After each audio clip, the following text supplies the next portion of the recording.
बहुत ज़्यादा शिव भगवान की भक्ति करती थी। मतलब मुझे महाकाल जाना ही है, हर सावन में अभिषेक करना ही है, ऐसा था। मतलब बचपन से लेके माता पूजना, जो नॉर्मल चीज़ें जो घर में होती हैं भक्ति की, वो सारी चीज़ें की हैं। उस वक्त थोड़ा गुस्सा आया था कि मतलब शिव भगवान से ऊपर किसी को मानती नहीं थी। फिर जब देखा, शुरुआत की पढ़ना ज्ञान गंगा, तो फिर सारी चीज़ें मिली।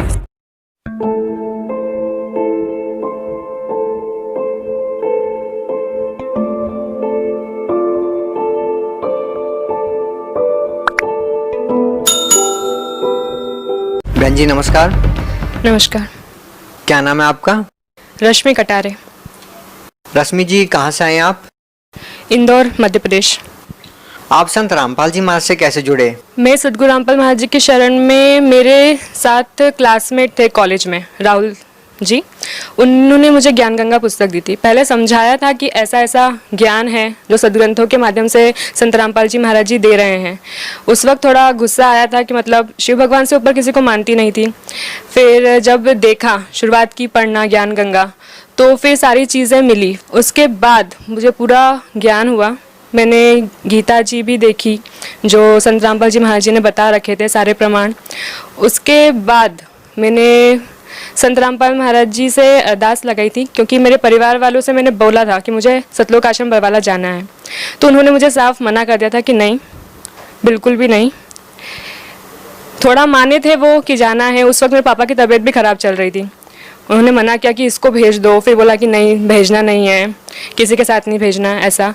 फिर मैंने कबीर साहब से प्रार्थना की थी कि परमात्मा मुझे आना है आश्रम में, सतलोक आश्रम में। फिर उसके बाद ऐसा चेंज हुआ कि मेरी फैमिली में मेरे पापा, मैं और मेरी मम्मा, हम तीनों बरवाला आश्रम पहुँचे। तो इस तरीके से मैं सद्गुरु रामपाल महाराज जी के शरण में जुड़ी हूँ। रश्मि जी, आपने संत रामपाल जी महाराज से नाम दीक्षा ली, तो आपको उसके बाद क्या लाभ मिले? सबसे पहला लाभ ये हुआ कि सच्चे भगवान के बारे में पता चला, जो कि संत रामपाल महाराज जी ने सारे सदग्रंथों में से, चाहे वो हिंदू, मुस्लिम, सिख, ईसाई किसी के भी हों, उनमें से निकाल के हमें बताया है कि वो एक मालिक, जो हम बोलते हैं कि सबका मालिक कौन है, एक वो कबीर साहब है। उनके बारे में सारे प्रमाण दिए हैं।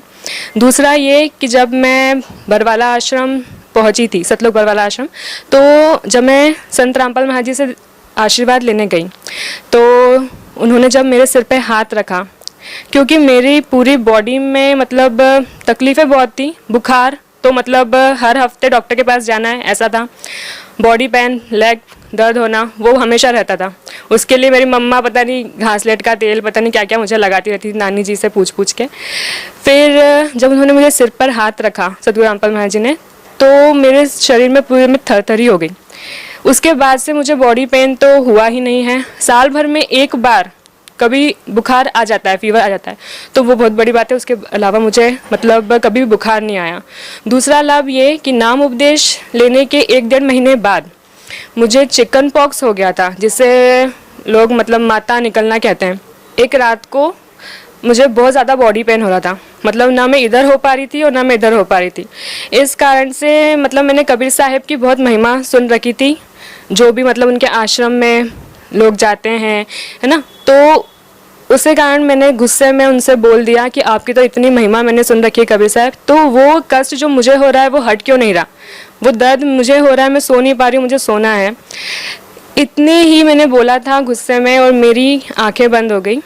उसके थोड़ी सी देर बाद जब मैंने आंखें खोली हैं, तब मुझे सामने कबीर साहब दिख रहे हैं, बहुत नूरी, बहुत सुंदर। मैं मतलब बता नहीं सकती हूँ कि वो कितने सुंदर दिखते हैं। और जैसे एक मम्मा एक छोटे से बेबी को खिलौनों से खिलाते हैं, उस तरीके से उन्होंने मुझे खिलाया है। उस वक्त वो मुझे देख के मुस्कुरा रहे हैं और मैं उन्हें देख के मुस्कुरा रही हूँ। और उसके बाद जब मेरी आंखें बंद हुई हैं, वो डायरेक्ट सुबह के टाइम पे जब मैं उठी, कहाँ दर्द था कुछ भी किसी को मतलब पता ही नहीं चला। पूरी रात अच्छे से निकली, कुछ भी दर्द कष्ट नहीं हुआ। तीसरा ये कि मेरी मम्मा को भी संत रामपाल महाराज जी दर्शन दे चुके हैं। वो कहीं पर तीर्थ करने गए हुए थे, तो वहाँ पर वो कोई नागफन है, वहाँ पर गुफा है, वहाँ पर बैठे हुए थे। तो उन्होंने सिर्फ इतना बोला कि परमात्मा हमको आपको कहाँ कहाँ ढूंढना पड़ रहा है। इतने में संत रामपाल महाराज जी के रूप में एक पर्सन वहाँ पर खड़ा है, उन्हें देख के मुस्कुरा रहा है। उसी पर पूरा कबीर साहब का ऊपर उनके ऊपर फोटो लगा हुआ है। रश्मि जी, आप आज की युवा पीढ़ी को, जो आज पढ़े लिखे लोग हैं, वो संत रामपाल जी महाराज के बारे में तरह तरह की अफवाहों से घिरे रहते हैं, उन लोगों को आप क्या कहना चाहेंगे? उन लोगों को मैं यही मैसेज देना चाहूँगी कि प्लीज़, जो आसपास के लोग या मीडिया आपको बता रही है उस पे विश्वास ना करें। आप उस बारे में जानने की कोशिश करें कि वहाँ एक्चुअल हुआ क्या था, वो जानने की कोशिश करें जो आपके सामने नहीं है पर एक्चुअल में है, जो आपको हर एक बंदा आज आके बता रहा है पर आप उसे मान नहीं रहे। तो ऐसे बहुत सारे प्रमाण हैं जो आज पूरे मतलब वर्ल्ड में दिखाए जा रहे हैं कि एक्चुअल रियलिटी क्या थी। तो उसे देखें, उसे समझें और उस ज्ञान को समझें। संत रामपाल महाराज जी ने प्रमाणों के साथ सदग्रंथों से दिया है। आप भगत समाज को क्या संदेश देना चाहते हैं? मैं भक्त समाज को यही संदेश देना चाहूँगी कि जितने भी ज्ञान संत रामपाल महाराज जी ने दिया है, जितने भी ग्रंथों से, शास्त्रों से, गीता से, वेद से, सबसे दिया है, उसको अपने ही ग्रंथों में जो आपके घर में रखे हैं, आपने सिर्फ रीड करा है तो समझा नहीं, तो उसे देखें, उसे मिलाएं जो वो बता रहे हैं और फिर निर्णय लें कि वो सही कह रहे हैं या गलत। तो आपको ही वो चीज़ क्लियर हो जाएगी कि वो सही है या गलत है। आपको किसी से पूछने की ज़रूरत नहीं है।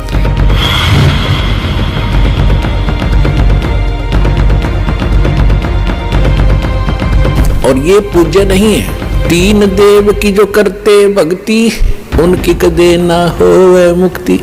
ये है सच्चा ज्ञान, ये है शास्त्र प्रमाणित ज्ञान। और परमात्मा के मुख कमल से भी यही ज्ञान उच्चारित हुआ था 600 वर्ष पहले। परमेश्वर कबीर जी ने कहा था, तीन देव की जो करते भक्ति, ब्रह्मा विष्णु महेश की, उनकी कदे न होवे मुक्ति। और फिर नीचे की माता मसाणी और ये अटपट, इनका तो फिर गली छट दे, इनकी तो फिर बात ही खत्म है। 13वें श्लोक में क्या कहा है? 7वें अध्याय का 13वां श्लोक। गुणों के कार्य रूप सात्विक, राजस और तामस, इन तीनों प्रकार के भाव से ये सारा संसार, प्राणी समुदाय मोहित हो रहा है। इन तीनों गुणों से परे, रजगुण ब्रह्मा, सतगुण विष्णु, तमगुण शिव जी से परे मुझ अविनाशी को नहीं जानता। अब ये कहते हैं कि सभी इन ब्रह्मा विष्णु महेश तक की भक्ति में जकड़े पड़े हैं, इनसे ऊपर मैं हूं ब्रह्म, ये मुझे बिना जानते। देखिए 7वें अध्याय का 14वां श्लोक। क्योंकि यह अलौकिक अर्थात अति अद्भुत त्रिगुणमयी मेरी माया, रजगुण ब्रह्मा, सतगुण विष्णु, तमगुण शिव जी, बड़ी दुस्तर है, खतरनाक है। और जो पुरुष मुझको निरंतर भजते हैं, यानी ब्रह्म की साधना करते हैं ओम नाम का, वे इस माया का उल्लंघन कर जाते हैं। वो ब्रह्मा विष्णु महेश को ओवरलैप कर जाते हैं, जंप कर जाते हैं, इनसे अधिक राहत मिलती है उससे। आगे देखो 15वें में क्या कहा है? ओए होए, माया के द्वारा जिनका ज्ञान हरा जा चुका है, रजगुण ब्रह्मा, सतगुण विष्णु, तमगुण शिव जी तक की जो बुद्धि, जिनकी बुद्धि वहीं तक सेट है, इनसे आगे कोई सुनना भी नहीं चाहते, वो आसुर स्वभाव यानी राक्षस स्वभाव को धारण किए हुए मनुष्यों में नीच, नराधम, नराधमा, मनुष्यों में नीच, दूषित कर्म करने वाले मूर्ख लोग मुझको नहीं भजते। अब दास आपको सुनाएगा थोड़ा सा मौखिक कथा। अब इसमें ये क्यों कहा है कि तीनों गुणों के पुजारियों को राक्षस कहा और मेरी भक्ति यानी ब्रह्म साधना भी नहीं करते, ये ब्रह्मा विष्णु महेश तक सीमित है, अन्य देवी देवताओं तक सीमित है, इनको राक्षस स्वभाव को धारण किए मनुष्यों में नीच दूषित कर्म करने वाला क्यों कहा? रजगुण ब्रह्मा जी की साधना की थी, भक्ति की थी, हिरण्यकशिपु ने अंडरस्टूड है, राक्षस कहलाया, अपने बेटे का दुश्मन बन गया और कुत्ते वाली मौत मारा गया। तमगुण शिव की भक्ति की थी रावण ने, और आपको पता उसकी कैसी गति हुई, राक्षस कहलाया। और एक भस्मागिरी नाम का शिव का पुजारी था और उसने भगवान शिव के कैलाश पर्वत पे उनके गेट के सामने 12 वर्ष तक भक्ति की, ऊपर न पैर नीचे न सिर, सिरासन पर। एक दिन पार्वती ने प्रार्थना की, आप तो महादेव हैं, समर्थ हैं, आपका पुजारी क्या मांगता है, दे दे इस बालक को। भगवान शिव ने कहा कि मांग, भस्मागिरी क्या मांगता है। भस्मागिरी ने कहा ऐसे नहीं, आप वचनबद्ध हो तब मांगू। भगवान शिव ने कहा कोई मांग ले, हो गया वचनबद्ध। तो उस भस्मागिरी ने कहा कि आप मुझे अपना भस्म कंडा दे दो। भगवान शिव के पास एक ऐसा कड़ा था जो हाथ में पैर के रखा करते, वो ऐसी सिद्धि युक्त कर रखा था कि जिसके सिर पर न्यू कर दे भस्म, वो मर जाता था, भस्म हो जाता था। और इस बात का ज्ञान था भस्मागिरी को। ये गिरी, पुरी, नागा, कनपाड़े नाथ, ये सारे के सारे 10 नामी ये शिव के पुजारी हैं, सन्यासी। तो भगवान शिव ने सोचा ले जंगल में रहता है, अपने बचाव के लिए राक्षसों से लेता होगा, निकाल कर दे दिया भोलेनाथ ने। अब जो ही भस्मागिरी के हाथ में भस्म कड़ा आ गया, उसी समय आंख बदल गया और हंसा न उठा का मार के, ले होले शंकर होशियार, तुझे मारूंगा, तुझे भस्म करूंगा और पार्वती को अपनी पत्नी बनाऊंगा। मैं इसी उद्देश्य से साधना कर रहा था। अपने आत्मा शंकर जी को मृत्युंजय, कालज्ञ, अविनाशी, सर्वेश्वर, सबका मालिक, अंतर्यामी, पता नहीं क्या क्या संज्ञा दिया करते। सूक्ष्म वेद में कहा है कि यदि ये अंतर्यामी थे, क्या उस दुष्ट के मन की नहीं जान सकते थे क्या बकवाद लेकर साधना कर रहा है। अविनाशी होते तो क्यों भाग लिए उसके आगे। आगे आगे भगवान हर पीछे पीछे पुजारी, दोनों जहाँ 100 की स्पीड पे। अब परमात्मा ने इनकी रक्षा करते हैं मालिक आकर, जब ये हृदय से पुकारते हैं, आपत्ति में होते हैं, ये भी उसी के बच्चे। तो परमात्मा ने पार्वती रूप बनाया, भस्मागिरी और शंकर जी के बीच में खड़े हो गए और कहा संकेत से कि आ जाओ, यहाँ खड़े हो जाओ। अब भस्मागिरी ने सोचा भी बिल्कुल ठीक है, कड़ा मेरे पास है, शंकर जी तो रुका नहीं, अभी 100 किलोमीटर दूर है, मैं इतने 2 बात कर लेता हूँ। वो खड़ा हो गया। पार्वती बोली आजा, ठीक है, वो तो आएंगे नहीं अब आपके पास, आप मुझे कुछ डांस करके दिखाओ ताकि मैं प्रसन्न हूँ। तो वो कहने लगा मैं साधु संत तपस्वी आदमी, मेरे डांस नहीं आता। पार्वती बोली मैं सिखाऊंगा। भगवान बोले पार्वती रूप में कि चलो मैं सिखाता हूँ, इस हाथ को ऐसे करो, इस पैर ने ऐसे करो, ऐसे करो। जब ऊपर करवा लिया ना, जिस हाथ में कड़ा लिए रहता और कह दिया भस्म, रिमोट दबा दिया उसका, भस्मागिरी भस्म हो गया। उसके बाद वो भस्मा असुर कहलाया, भस्मा राक्षस। फिर कड़े को लेकर भगवान शिव का दिल डटा। जब उसने राख देख ली ना शंकर भगवान ने इसकी भस्मासुर की, जब दिल की धड़कन, उसका पल्स रेट सेट हुआ था। ये तो इन 2 गुणों के पुजारियों की दशा दिखा दी, सुना दी। अब वैष्णो जी के पुजारियों की और कथा सुनाते। एक बार कुंभ का मेला भरा था हरिद्वार में। उस समय ये सभी गिरिपुरी जितने भी ये त्रिगुण उपासक हैं, अपने अपने ग्रुप में जाकर वहाँ इकट्ठे हो जाते हैं। पुरियों में पुरी, गिरियों में गिरी, नाथों में नाथ, अगड़ों में अगड़, नागाओं में नागा, वैष्णो में वैष्णो। और जो नहाने का ये समय निर्धारित करते हैं, हर की पैड़ी के ऊपर भी लगी थी। इनका अपना बनाया बस है ये मनगढ़ंत कहानियाँ। फिर भी उस अनुसार वो उस नहाने के लिए सबसे पहले नागा पहुंच गए हर की पैड़ी के ऊपर। पीछे तागे वैष्णो जो विष्णु जी के उपासक सतोगुण के। अब उन्होंने कहा कि नागाओं तुम बाद में स्नान करना, हम सर्वश्रेष्ठ हैं, हम भगवान विष्णु के उपासक हैं और हम पहले स्नान करेंगे, हम प्रथम स्नान करेंगे।